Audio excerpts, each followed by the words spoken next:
Welcome back once again to howtocookgreatfood.com. If you haven't already, please subscribe to our channel.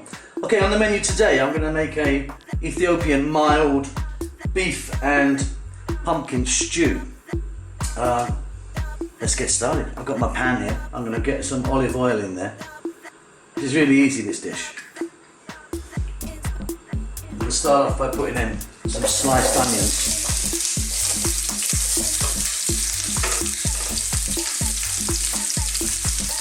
Some turmeric, some salt. We can add a little bit more of that later if we need some finely chopped garlic. That was a heaped teaspoon. Simply we're going to mix all this around. And we're going to cook this just for about 4 to 5 minutes. I'm on a kind of fairly high heat, not full, but there you go. 4 to 5 minutes, keep mixing it, see you then. Okay, there you go, that was a few minutes just to sort of get it together. What I'm going to do now is add our beef. I've got some nice chunky beef here, no bone, fairly lean. And again, we're going to coat that around. Now let's just cook this beef like this, no lid or anything, just stir frying it in the pan. So here we are, we've kind of just sealed our beef. I mean, it's completely red still inside, for sure. Right, I'm going to add some water now, cold water, like that. The lid's going to go on. And we need to simmer this now for at least 30 minutes. It might be 30 to 40 minutes. We need to get that beef really, really tender. I'll be back then. Stir it every now and then. Right, let's take a look then. Let me let some of that steam out of there. I've stirred this a few times. As you can see, it's reduced down quite nicely, which is kind of where we want to be. My beef's kind of tender now, I'm quite happy with it. If you're not, cook it for longer, because the next stage is we're going to add the pumpkin, and once we do that we're not far away from it being done. So we're now going to add our pumpkin, or in Amharic Duba. We're going to mix that around.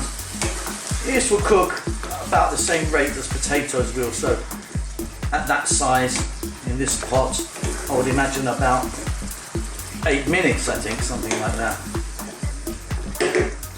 I'm also going to now add some kibe, which is a spiced Ethiopian butter. This is optional, you don't have to do this.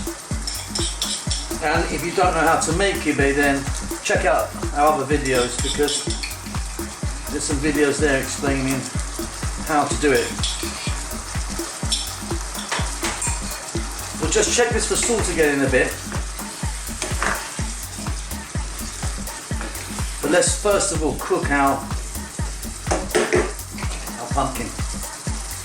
Keep an eye on it. I'll be back in about 8 or 9 minutes. Let's take a look now.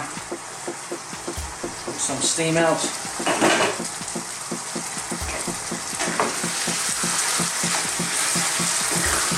And the smell of this is just amazing. Let me just check out our pumpkin. Just by putting my fork into it. It's nearly done. Do it for maybe a few more minutes. Now this is a mild Ethiopian dish known as Alicha. Alicha normally means it's mild. If you go to your Ethiopian restaurant and something like a what usually means it's spicy, made with berbere. It's not always the case, but pretty much the case. So this is optional. Green chili. It's going to give it a little bit of a kick, but generally all Alichas that we eat and make will have a bit of chili in. Kind of goes without saying, really. That's going to be ready in about 2 to 3 minutes now. Just by 2 to 3 minutes, our pumpkin's going to be ready. We hope you enjoy that. There's hundreds and hundreds of different recipes on our channel, so check them out. And there's at least more than 100 Ethiopian ones, so check them out. I mean, a lot of them are Marek, made by chefs who are, quite frankly, a bit better than me at cooking Ethiopian food. See you next time. Take care.